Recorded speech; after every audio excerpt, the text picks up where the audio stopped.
What does it mean to be a wellness artist? I am super excited about our conversation today. And I just want to welcome everybody who's listening, whether you are listening live or you are choosing to listen as this works into your own personal schedule. I know that you are in a place of being able to hear, to receive the incredible tools that Leslie Schroerlucke is going to be sharing. And so let's go ahead and get started.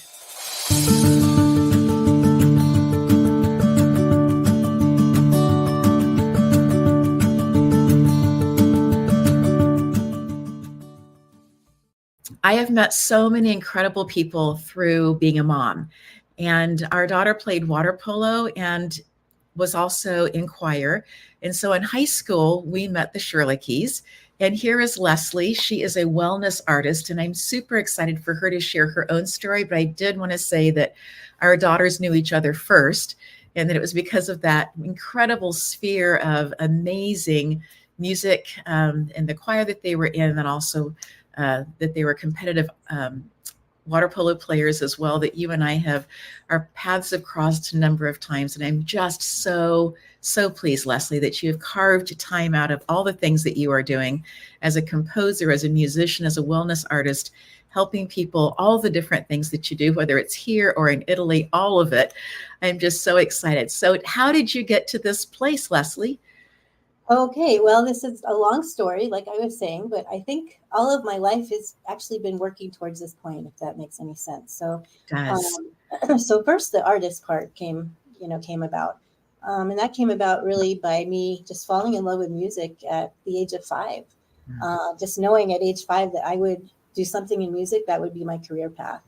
It was definite. There was no wavering at age 5. I just knew, and so I studied music. I performed a lot. I went to school to Eastman School of Music for music. I have 2 degrees in clarinet performance, and that was my path at first, really, to just play in an orchestra and to just. I love music, and I decided that I had also been playing piano, and I had to choose between piano and clarinet, and I decided that I needed to be around people. That being a pianist would be very isolating, you spend a lot of time by yourself, but being in an orchestra was, a community. So that was important to me. I worked towards that goal. I spent time in the summers, at music festivals, one of them being the Spoleto Festival Orchestra in Italy. And then I landed a job in Florida, South Florida, with the Florida Philharmonic Orchestra. So I was in that orchestra for a number of years full time. That was a major orchestra. We did over 300 something concerts a year. It was a fantastic experience, playing all through the major repertoire, working with big names like Pavarotti and all the visiting artists that came in. It's like Perlman and artists like that at that level. So it was really incredible. After that, my husband and I moved to California. And we actually moved out here with our church, and with the idea of helping one of the regions of our church here in LA, and having a music ministry here as well. So we moved out here, and we were kind of shocked at the cost of living. So I decided, and I had been thinking, I was actually getting a little bored just being in the orchestra and not interacting with people. And I thought, I've always had this desire to give, and somehow impact people with music. And so I thought, I wonder how more effective I would be as a teacher. Mm-hmm. And the experience I had teaching at some colleges in South Florida had been very nourishing, and I liked it. But I went back to school for my teaching credential once I got here. And while I was still in the program, actually ended up teaching in the district I've been in now for 23 years, which is called a unified school district. So, over the years, I've had, thousands and thousands of students teaching in band, teaching elementary music. We've done some wonderful things together, playing in places like the Kennedy Center. We'll be in Boston this year at Boston Symphony Hall. Beautiful. Chicago, so really some great experiences with the kids, and really teaching them to really, challenge themselves and, reach for the stars, and being able to provide those experiences for them as a mentor, as a guide, as a teacher has been wonderful. But I guess in the past couple of years, some personal experiences have kind of shifted my focus and caused me to even want to enlarge that, what I've been doing with students to others. So a couple of years ago, I had met you again. We had met again. I had been noticing your Instagram post for Reiki, and I didn't know anything about Reiki. I was at that time going through a very difficult personal experience. Friendship that I valued so much had ended without any explanation, without warning. It was just silence, It was very hurtful. And so I just, it was something that really, I don't know why it affected me so much, but it did. And I really had to go after my own healing. Yeah. So Reiki became part of that process. Mm-hmm. And I got so much from my experiences with you that I decided to, study with you. I became a Reiki master. Yes. And it was just a whole new world that opened up to me of healing. And not too long after that, just 6 or 8 months even, my husband was diagnosed with lymphoma. Right. And this was a very aggressive, fast-growing form of cancer. He was given 3 months to live. And so we were just in shock. He went from feeling fine to, having basically a death sentence, So this was really a challenge. And I knew at that time I had a choice. I could choose to be his support. I could choose to embrace faith, or I could be overcome by fear.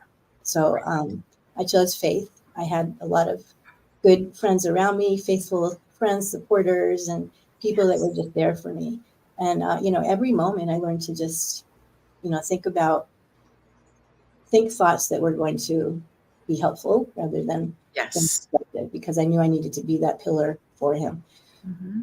I began to do Reiki on him constantly. I had been doing a little Reiki on friends and everything, but I was sort of really dealing with imposter syndrome. I don't think, Sarah's great. All these people I know here, they're great, but me, I don't have these visions and colors and all these experiences that people describe when they're doing Reiki. I just, I have a little bit of intuition. And so I kind of go with that. And I thought, well, maybe that's not enough. And maybe that's not enough to, validate me as being a Reiki master, But I thought, well, this is all I have. So I just started working on him constantly when I was in the hospital. It was actually kind of humorous because, I would be doing Reiki on him. The nurses would come in and I would just kind of withdraw my hands and pretend that I was doing nothing. They would leave again and we would be back there, Yes. I would do it in the car because I had read in the William Rand's book that, you can just put your hands on the steering wheel. So I would just have my hands on the steering wheel and be doing Reiki. So what happened is that after the first round of chemo, he was doing like 5 days in the hospital, 96 hours straight of chemo, a drip, IV drip in his arm. So after the first time, he experienced all this bleeding, and doctors were very worried about.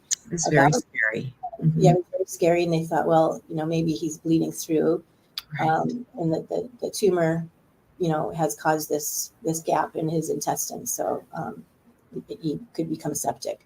So they were very worried. I had a feeling, though, that it wasn't that. I had a feeling that the tumor had broken down, and that was my intuition. Of course, when you talk about intuitive things to medically trained doctors, they kind of dismiss you. So that's what happens. So I was like, okay, I guess I need to just keep this to myself and we'll see what happens. And so it turns out that about 6 weeks later, they were able to do a CAT scan, and they discovered that, yes, indeed, that tumor was completely gone. And that it probably had dissolved after the first round of chemo. so after that point, I thought, well, I think there's something. I mean, the chemo worked, and definitely he is such a wonderful person. He embraced his own faith at that time and had his own faith crisis, but came out kind of a different person at the end. But I think the Reiki had a lot to do with it.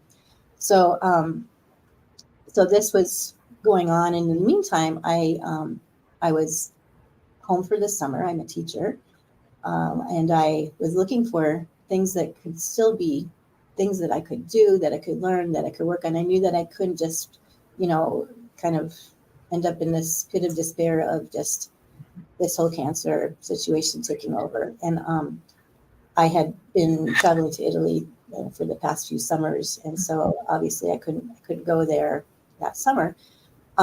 So I ended up registering for this course in life coaching and spiritual direction. And over the past year, and that was just last year, it was really a deep dive into learning about myself, clarifying my why, my values, who I am, and what I'm called to do here on this earth.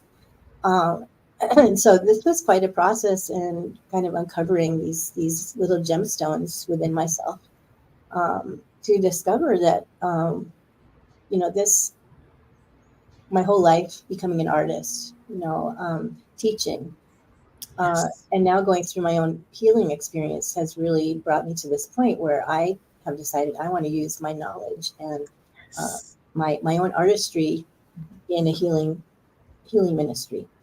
And so that is my focus now. I think I sort of coined my own term of being a wellness artist, because I love it. I wanted to, I'm still an artist, but now my focus is wellness for people. I know the music is so powerful. Going to a concert can shift your emotions, and that's so incredible to me. But even sound, vibrational sound can work wonders on people. So it became really fascinating to me how I could maybe take all of the things that I've studied and learned and learn some more things, and kind of pivot my direction a bit. Yes. And you're also a composer and are published. And so you have all these different abilities and things that you have grown and have specified and have really nurtured in your own life, these different skills. And I love how you took the time, first because your husband was ill through that part. And I didn't realize that he'd only been given 3 months to live. I knew that he was sick, and that, all of us were encouraged to send Reiki or to pray or to, be supportive of you guys. I did not realize that there was a timeline on that for him. And he's doing great today. I mean, it's amazing to see the difference. And this is, we're over, what month are we in? So we're almost 2 years past, right? No, it's just been almost a year. Oh, a year and. So a year and a half since he was diagnosed. Yeah, a little bit more. Yeah, a year and a half since he was diagnosed. And I was just also amazed, and don't want to be sharing all of your story, but in that point of how you got the phone call and where you were in your own life, that just has always stuck with me, of being such a pivotal place, because I think of when I get phone calls that they are transformative. But I also feel like I'm being moved from one place into another opportunity for growth, and just how remarkable that whole experience was, even for you, and all of that. So as you come into this space now, having not gone to Italy for that summer, taking these classes, really doing some amazing deep dives, Leslie, in what it looks like to heal and what it looks like to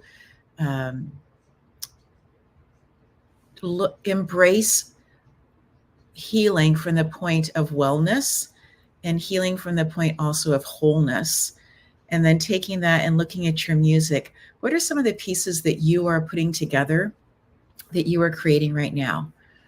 Okay, so one of the things I'm doing, well, I started a business, and it's called MusicBliss. So the website is musicbliss.org, and so it's there. That's a space for me to kind of trying out some different things. So first of all, one big piece of that is that I'm working towards certification with the International Sound Therapy Association to be a sound therapist. I'm in the middle of a course right now, and so I'm beginning to give sound baths, virtual sound baths, and I had my first one last week actually, and it went really well. I didn't know you could do a virtual sound bath, but it went very well. And I've been getting some wonderful comments, some wonderful feedback from people, and that's just been really delightful and amazing to me. Because at first I thought sound healing, with the crystal bowls and all these sounds, it seemed so simple to me as a classical musician. Right. It was kind of, I was like, well, how am I going to do this for an hour? How am I going to, and then I kind of shifted my focus, and I realized, it's not about me. It's not about a performance. Right.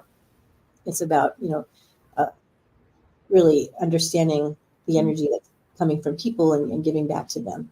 Yes. So I feel like what I'm doing is kind of a unique blend of my own intuition, but also using the classical music background and the music theory and understanding how music works, because music is healing, but there are some principles that are good to know, and from a musical standpoint, there are certain chords, there are intervals, there are ways of playing the bowls that will kind of provide more of a sense of grounding for people. Mm-hmm. Mm-hmm. And so I'm wanting to create these experiences for people. I've also had people here at my home. I've been having sound baths here at my house, and so getting a lot of feedback and just in that building stage for that. The other thing that I've been doing, and I actually have been doing this for a long time, but I didn't even realize I was doing it in a way, is writing music that's very, very meditative. Yes.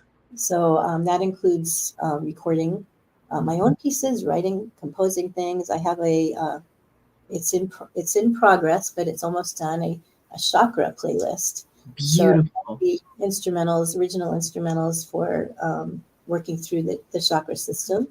And as you know, certain notes are associated with the different chakras. Yes. So each of the songs kind of centers on that note and tries to capture the emotion, the feeling around that chakra. So I'm working on that. I've also been asked to put other people's meditations to music, affirmations and meditations.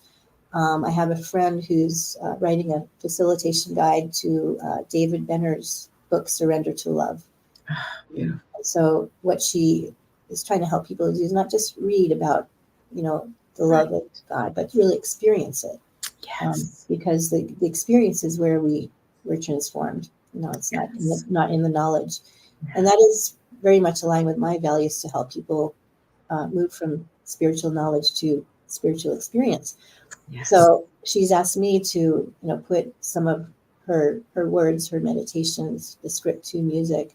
And that's now being used in small groups around the country, in Florida, in Georgia, here in California, and Alaska. I've been asked to attend a couple of women's retreats coming up next year. Excellent. And share some of my own music and recordings. So another thing I love to do is re-record the old hymns. Yes. And create kind of a different, just refresh them, and create an experience with those hymns, with the words and sometimes the context and the meaning of them. So yeah, that's what I'm doing. So how do people get a hold of all of this incredible information? If somebody would like to get on your mailing list and know when your next, or your Instagram to know when your next virtual sound bath or in-person sound bath, is the best place going to be MusicBliss?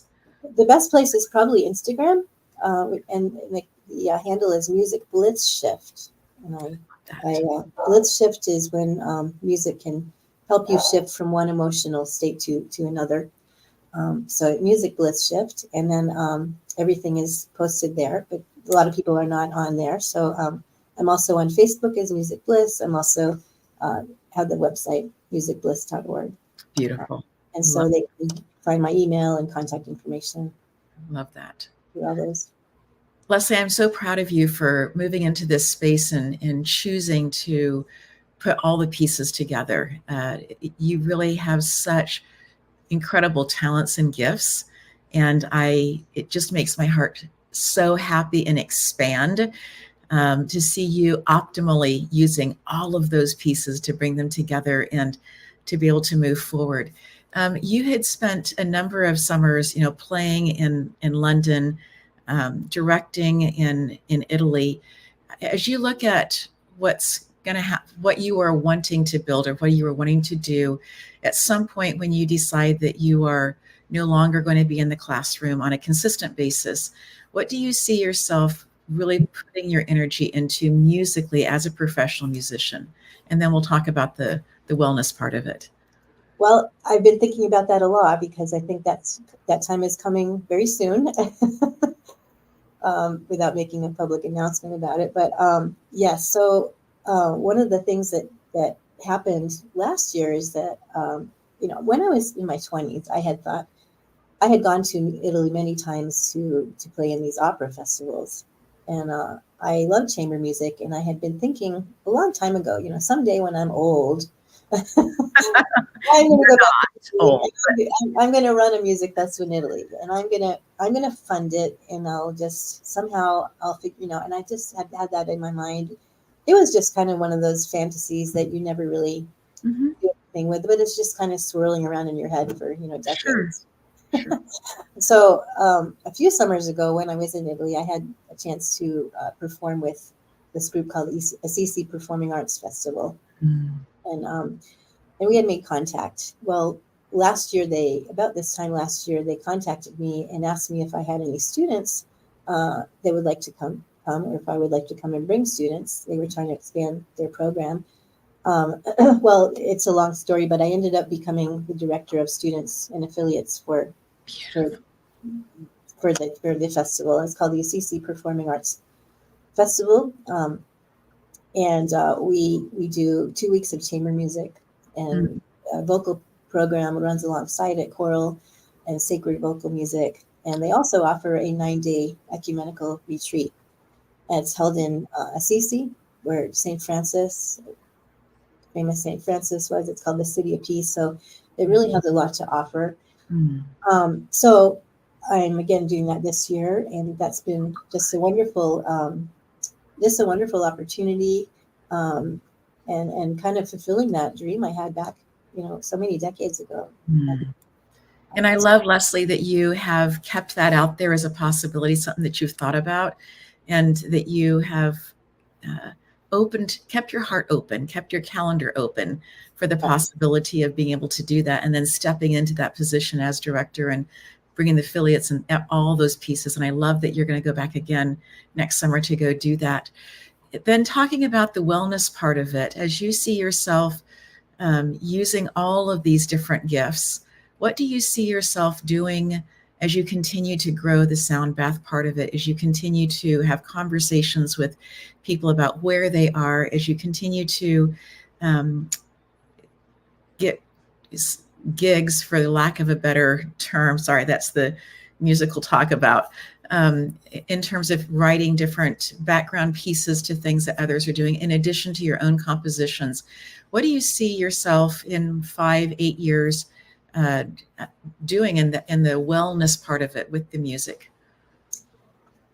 Well, I think part of what I've learned is that we can make plans, but God has many other ideas. So I've learned to kind of be in a space of letting things sort of evolve, yes, and not plan things too much. And right now I'm kind of enjoying this wave of opportunities that I've been given, and I hope that they grow. I'd like to see my music be used in many meditations, maybe a meditation app, possibly partnering with other people so that could be something. I think a lot of times as Christians, the word meditation is misunderstood. And so, we think of meditation as something that we're not supposed to do. And I certainly didn't know anything about it for a long time. We tend to be very knowledge-based, it's that Western mind. There's a book called Eastern Body, Western Mind. Are you aware of that book? I haven't, but what a great title, because that makes sense to me. So it's sort of combining all of this and making meditation more accessible to people, more experiential. Working with those that have clients, maybe that they're writing their own affirmations. They want to help their clients. These are life coaches, therapists, psychologists, and they want music to really help guide people through an experience of encountering, their own darkest parts of themselves, and then healing, because that's ultimately what we have to do. I think sound provides just a wonderful way to learn to meditate. Yes. If you ask people to sit down and not think about anything for 50 minutes, most people are going to have a hard time with that. Yeah. But if you have them listening to sound, it's different. So I'm hoping I would like to do a lot of things virtually. Yes. I've discovered that travel is really important to me. So I want to be able to travel, but to be able to work, virtually as well. To do some in-person events, but and then I'm really hoping to lead retreats, facilitate my own retreats. Yes. And so that will be very exciting, and partner with people that can work with me as well for wellness retreats, and yes, it's helping women work through their stories, teaching them that they can reframe their stories, that they can rise above their story, where that story is, and that there is hope for them. There is a future, for them. Yes. That God has a purpose for all of us, and it's very unique, and it has to be discovered. It's not always right there, in our face, but it can be uncovered and embraced. And then I think we are all happiest when we're doing what we're supposed to do, when we discover that vocation, for ourselves. So I guess I don't know if that makes any sense, but putting all those pieces together, will be really exciting. I'll continue to do a little teaching, some teaching music, but my focus, I think, will be on these things. Yes. Yeah. And as you talk about doing sound baths, my experience with sound baths have all been in person, whether they happen to have huge gongs and had scraping sounds that were super activating for people who had gone through some trauma, or that they happened to be the crystal bowls and much more of, kind of having a beginning, middle, and end to a meditative song. Or most recently, I was down in the Yucatan, and a shaman Amaya was doing one outside, and I know her and know what she brings to the table. And so energetically, it felt really good to be able to be in her space. We were next to the ancient Mayan road called the Sac Bay, which means the White Road. And they had literally taken limestone, because the whole area is limestone, and they had crushed it up. And, thousands of years ago, it was completely white, so that at nighttime that you could walk in the moonlight, because the reflection of the, limestone coming up. I mean, just absolutely incredible. So we were right next to the Sac Bay, and all of us had put our mosquito stuff on, right? So we're out there and on yoga mats, just taking in the full moon, the constellations that we could see, and then listening to this music. And part of it was Mayan instruments. Part of it were crystal bowls. There were some brass bowls as well. And then just this space of being. And when we got to a very quiet place, then she had taken a feather, I'm guessing, of some kind, and had spritzed it for each person. And then just kind of so that there then became this smell, right? This scent, this beautiful of just, this is what it feels like to be in a safe place, to have things release energetically through music, in this time that we had together outside. And I loved that it was outside, because when we have hard conversations or we're working through things that are difficult, being outside is such a great thing, because in the energetic world, energy can get stuck in corners and places. And yes, you can clean it out of rooms, and you can, do the sage first and then fill it with the Palo Santo, sage to clear, Palo Santo to clean. You can do that. But when you're outside, you already have the moonbeams, you have the sun, you have the wind, you have the trees, all of those things that are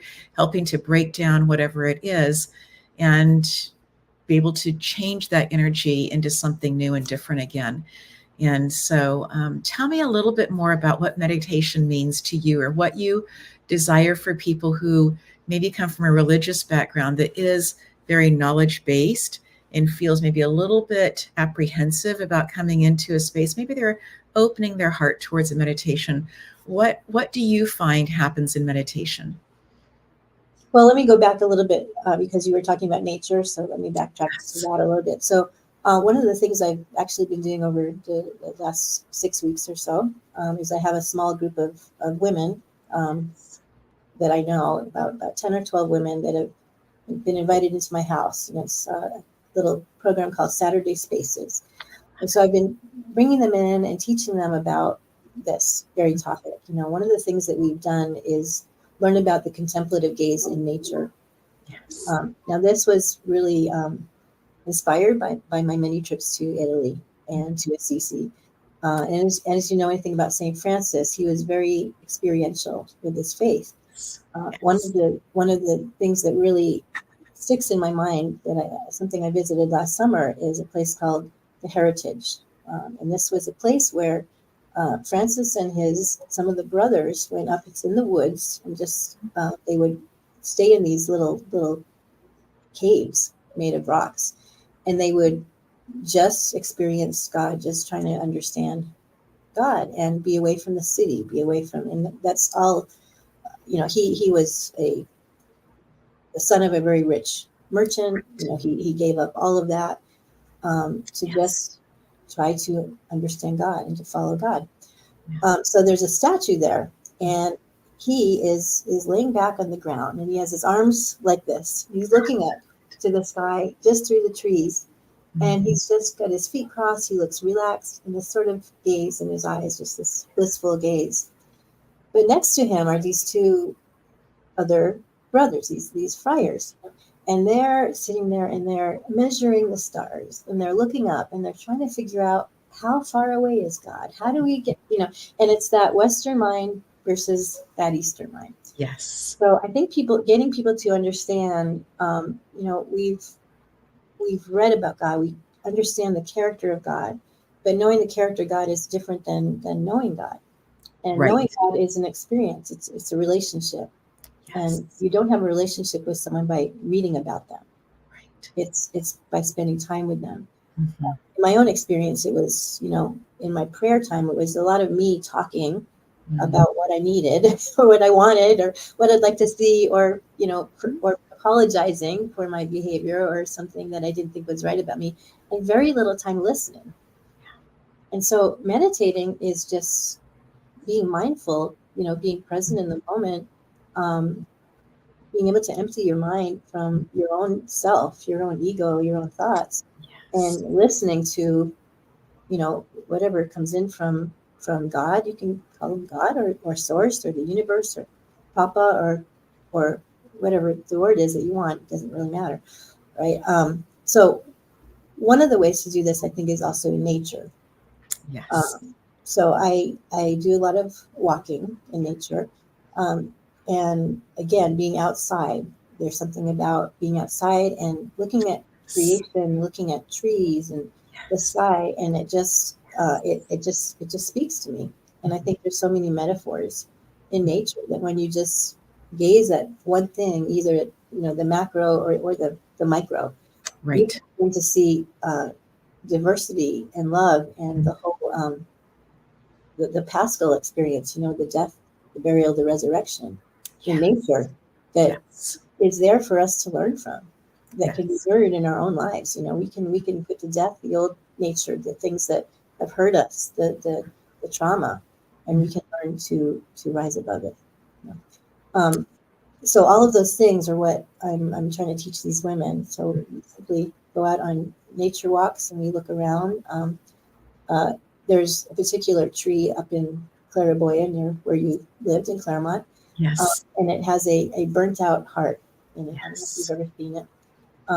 But that tree has been like a messenger to me for a long time. Just looking at that tree and seeing how that burned out heart in the middle is there, but the tree continues to flourish. Wow. If you walk up the path and you look at that tree from the back, you would never know that burned out heart is there, because it's a beautiful tree. It's a pine tree. You walk around and you see that and you're like, wow, that is so profound, So it's those things that I think can help us, and not necessarily sitting on a mat for 2 hours and just trying to. Yes. So that's the starting point for me. After that, I think meditating is, again, just allowing yourself to listen, because, and to sort of tap into this, if you want to call it God or universal consciousness. I'm not sure what my terminology is yet. Honestly, it's still evolving. Yeah. But, and then learning to listen to your inner voice, learning to trust it, and learning to act upon it. I think for a long time in my life, it was there, but I never trusted it. Yeah. I didn't know that, I just thought it was some thoughts in my head, but that is how we grow and how we are transformed, by listening to that small voice. Yeah. And learning to listen to it and to the things that it teaches us that are aligned with our own values and who we are. Right. Yeah. I think one of the things that was super scary for me coming into the world of energy, I was already living in the world of energy, right? I was somebody who, from the point that I was very, very young, I heard my mom share this story yesterday that I didn't speak until I was 4 years old. I didn't need to speak. I had 2 older sisters, but that wasn't why I wasn't speaking. It was because at home we spoke one language, and every place else that we went, we had another language or 2. And so for me, I was taking in, and I've always been sensitive to energy, sensitive to what was going on around me, sensitive to gestures, sensitive to smells, sensitive to sounds. And, when I got to be 4 years old, I began to speak, and Mom said the amazing thing was that I never mixed up the languages. It took me forever to speak, but when I did, then I fully spoke in complete sentences in English, or I fully spoke in Otetela or, other languages. And so, my friends that I played with were Swiss German. And so that was the language of my play, was that. And when I did come to the States when I was in 2nd grade, I was doing well in school. My parents went to the, teacher conference, and the lady said my teacher, Mrs. Jewett, said, Sarah has no vocabulary for play. And Mom thought about that for a minute and was like, well, of course not, because all of my play was done with the kids in the village and we all used Otetela. Why would you ever use, English for play? And so that whole place of learning, that place of being open and taking in the information and learning the different places to put that. And so I was aware of the energy. I was living in it. But part of my concern about coming in is that I was concerned that I might remember or I might feel things that I didn't want to remember or I didn't want to feel. Being human, I've messed up at times in my life really amazingly. And so not wanting to go back and have to relive those places or to feel the shame again and so I think that for me, coming into that quieter place was also through a series of crises in my own life that I came into the Reiki world. And in that space, I was so looking for, how do I get out of my head because I can't sleep and yet desperately need to? And how do I live a life that I'm actually able to feel, but not feel all the intensity only of what I was going through in that particular space? And so for anybody listening in who is concerned about putting your toe into the world of meditation, it doesn't need to be 50 minutes off the bat. You can do just a couple different minutes. You can do just What does it feel like to sit outside or to sit in your car and to not be driving, but just to sit and watch what's taking place in nature around you? And what's happening where I'm living right now is that we have the beautiful changing of the leaves, but also the wind comes through and getting to watch the leaves come off the tree. And sometimes it's only one leaf that comes off, and sometimes it's a flurry of leaves. And so just that, becoming aware in the moment. You used the word mindful earlier, and that's what mindfulness means. It's about being in this moment, using all 5 of our senses to be able to be present and to hear in this particular space and time. And if you are somebody who is, you might label yourself as sensitive to energy, maybe you have a different word that you use for that. You can be somebody also who likes to project into the future. And so one of the gifts about meditation is shifting that future and coming back into this space and being aware in this particular moment. And I love that you are writing music for that has to do with each of the chakras, because each of the 7 major chakras does have a note that goes along with it, as well as a color, as well as a organ in our body. But it also has this ability to help us look at each of those areas of our lives very purposefully. And so again, I love that you are taking this time to really think about what is the root chakra. Okay, it's about security. How do you write music then that helps somebody to be able to move into that space of what does it feel like to be secure? Right. And what I didn't mention with that playlist will also come a workbook, a series of journaling questions. Beautiful. People will not only experience it, but then kind of think through the process in their own writing. Yeah, it is wonderful that we have all these resources available to us. Yes. We can tap into. And as a teacher, there was a period of time where we were really working on, at least at the schools that I was teaching at, working on the why. And why is really important as a scientist. You know, why does this happen? What's the logical sequential? And then we got to the point where we realized at our own school that we needed to be asking questions like how, because how became much more open-ended.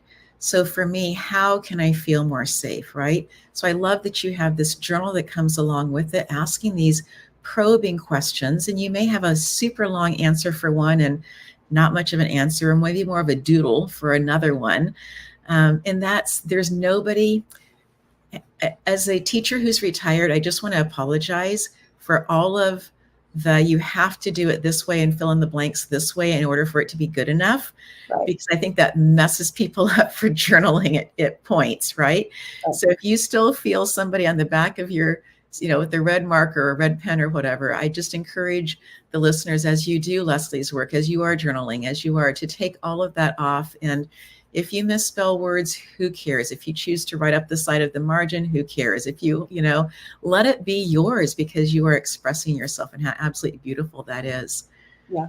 Yeah. We need to learn to trust our own instincts a lot more and give ourselves more credit than we do, Yeah.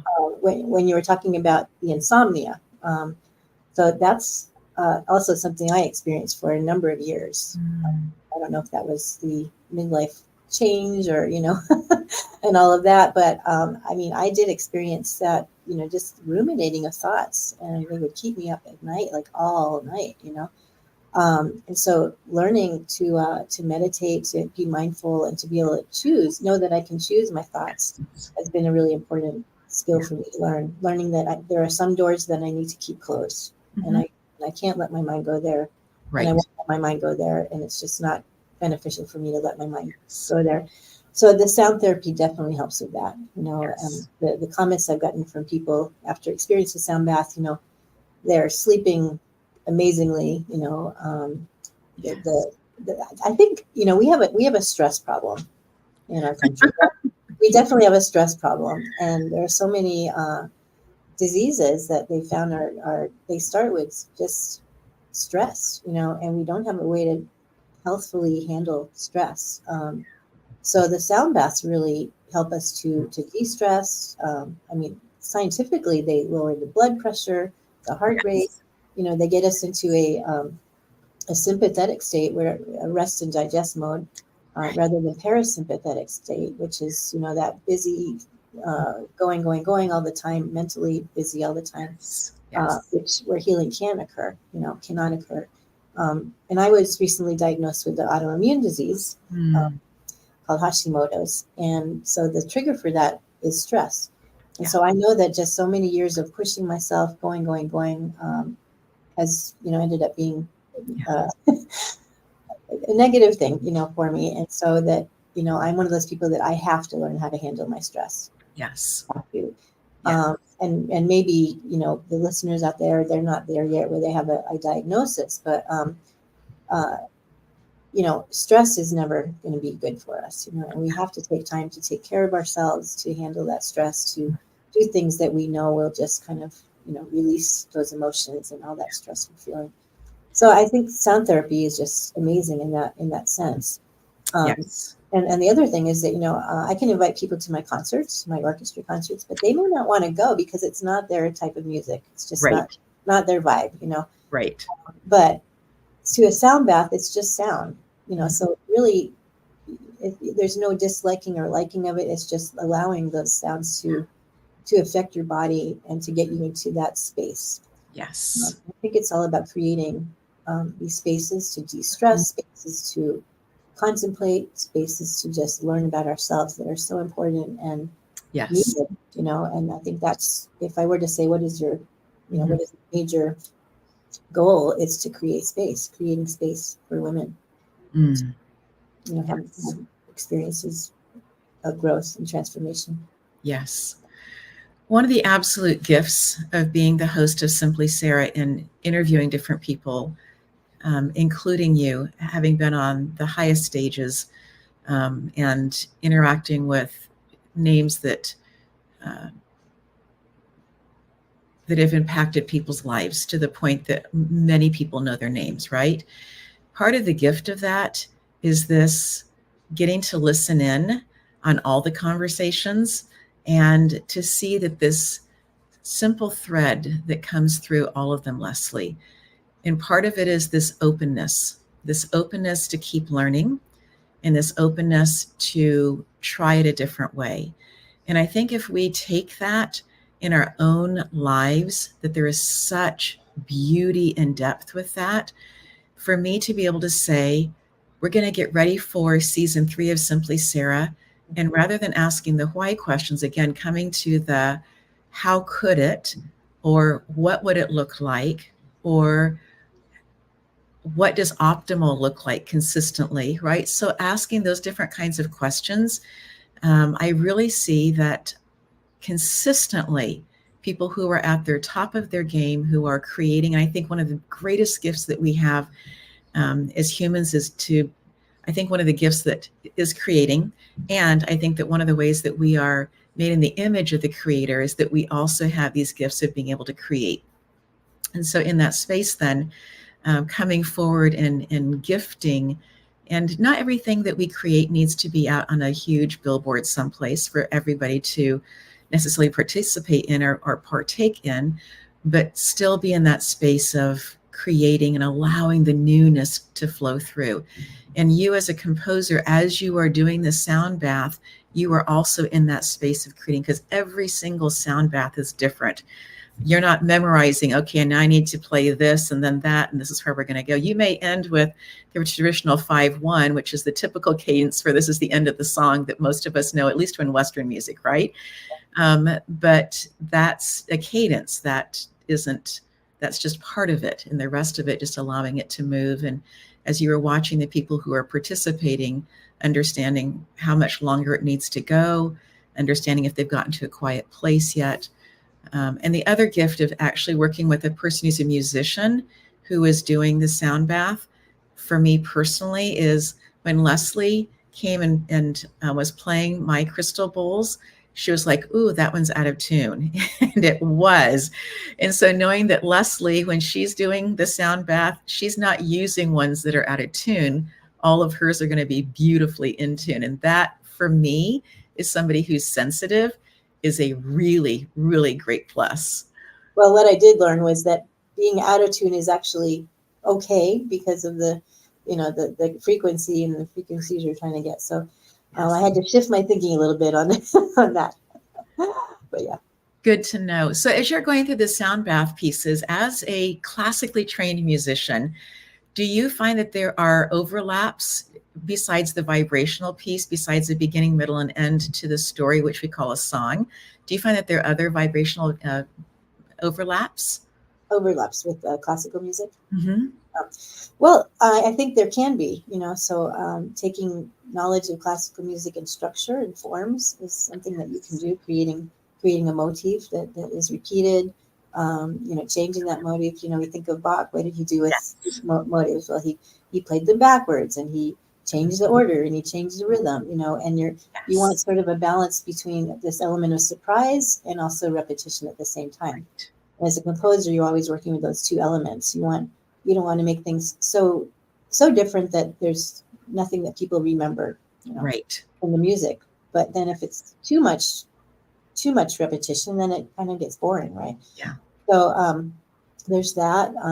There's also something I do called kind of a rondo form, Yes. That take that motive, and then throughout the sound bath, you're going to hear that repeated here and there. And it kind of brings you back, and also maybe signals the beginning of something new, the ending of something new as well. So, so it's been interesting to kind of consolidate those things and create experiences where some of the music theory and the knowledge crosses over, and I think it enhances the sound. And so, I'm in this class, and I remember one of the women saying, "Well, all you do is just feel it, just feel it." and I just felt uncomfortable with that. Well, but for an hour, I need to have a little bit of structure. I need to have a little bit of a sense of I'm going from point A to point B to point C, just in my own mind. Now, can I change it as I go along? Absolutely. I'm going to change it according to the moment, but I have at least in my mind a basic idea of, there's a map, right? And there's a lot of roads to get to that point, but at least I know where I'm going. So that's been helpful. Yes. Yeah. Wow. Yeah. It's absolutely beautiful. Leslie, as we are coming up on our time together, I just would love to come back to, is there anything that you would like to reiterate or that you want to make sure that our listeners walk away with? And as you are thinking about that, I look forward to being very intentional in watching your Instagram, because I want to come to your next virtual sound bath because of all the things that we've talked about today. And I know how powerful sound baths are for just being able to release things without having to talk about them. And sometimes that is just such a beautiful gift that comes along with the sound bath. Well, thank you. Well, actually, the next one is scheduled for December 2nd. Beautiful. It'll be at 8:00 in the morning PST, so Pacific Standard Time. Yes. It's called Serenity Saturday Sound Bath. And you can find it on Eventbrite as well. So it will be there. Well, I think I just want to give people hope. I remember being in a place of just not even knowing what I needed. But what I always did was, wherever I was in my life, whatever I was going through, whether it was the cancer or my husband, or just being in a dark place of my own, with my own mental health, was just knowing that there was something I needed to learn, and being willing to look at the lesson and find the lesson in the experience, and being open to learning. And I think if you're willing to do that and be patient with yourself and just keep looking for that, you will find the lesson, and you'll get through that experience. There are people here, you're here, I'm here, and all the people that you've had on your show is a wonderful collective of people that can be guides and lights and help others, and we can help each other. Yes. So I think we're not alone. We need each other, and we need to help each other continue to move forward. And that's what I'm trying to do. I know that's what you're trying to do with this wonderful program. So thank you for hosting this and just having so many wonderful conversations that we can all learn from. With Simply Sarah. And what you've done here is definitely a manifestation of your own spirituality, your own faith, and your own creativity. And it's just amazing that you've been able to build this to this point. So And Leslie, I really appreciate that, because we have walked this walk together and talked about how can we be musicians, travelers, and have an impact on the world. And you are right, the virtual pieces makes it such a, that you can be in Assisi again and continue to have the same impact that you're having on people, whether you are face to face or online. And are there differences between in-person Reiki, for example, and a distance Reiki? Energetically, no. Psychologically, for some people, yes. But in terms of doing the work, you don't have to be in the same place with the person. And I love that that was, part of your experience with your husband being sick and using the steering wheel and allowing that to open for you this understanding, this deep understanding that your intuition is worth trusting and that it's accurate, and that has just moved things forward for you in such incredible ways. So thank you, my friend, for taking time and being here. And to the audience, thank you again for another incredible time for us to be together, for us to have this conversation. I'm super excited about the upcoming season, the holidays. And I just trust that you are taking time for yourself, time to breathe, time to listen, and time to be you.